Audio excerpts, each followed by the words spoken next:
সুষ্ঠুভাবে পরিচালনা করা যাবে এটা কেউ বিশ্বাস করে? 100 জন লোককে জিজ্ঞেস করেন, ওই 100 জন লোকের অন্তত 70 জন লোক যদি এটা না বলে যে আমাদের এখন দরকার নির্বাচনের চেয়ে বিচার এবং সংস্কার, এটা যদি না বলে তাহলে আমাদের কথা আমরা শুধু প্রত্যাহার করবো না, যা শাস্তি দেবে এই জাতি আমরা তা মাথা পেতে নেব। কারণ কি? এটার জন্য কারণ তো আছে ভাই, এটার জন্য তো কারণ আছে। সেই কারণগুলো হচ্ছে আমাদের এই শিক্ষিত জাতি, শিক্ষিত অঞ্চল, শিক্ষিত গোষ্ঠী, তারাই আমরা বক্তৃতা করছি। আমার কথা না শুনলে টিউনও থাকতে পারবেন না, আমার কথা না শুনলে ওসি থাকতে পারবেন না, এলাকা ছাড়তে হবে। আমার কথা না শুনলে আপনি ডিসিগিরি করতে পারবেন না, আমার কথা না শুনলে, আমার লোক না ছাড়লে থানা ভাঙচুর করে ফেলবে, আপনারা কিছুই করতে পারবেন না। কিছু করা যাচ্ছে না তো,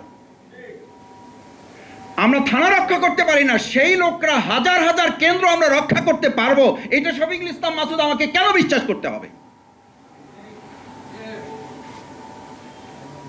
আমি আমার এলাকার কথা মাঝে মধ্যে বলি, এলাকার কথা তো একটা টোকেন এলাকা, এটা সেই এলাকা তো এখন এই গতকালকেও তো আপনাদের মিডিয়াতে আমি দেখলাম, আমি আমার খোঁজ নিয়েছি, আমার ভাইদেরকে আমি বলেছি, তাকে একটা দল করার প্রস্তাব একটা জাতির উন্নতির কোনো চিত্র হতে পারে না।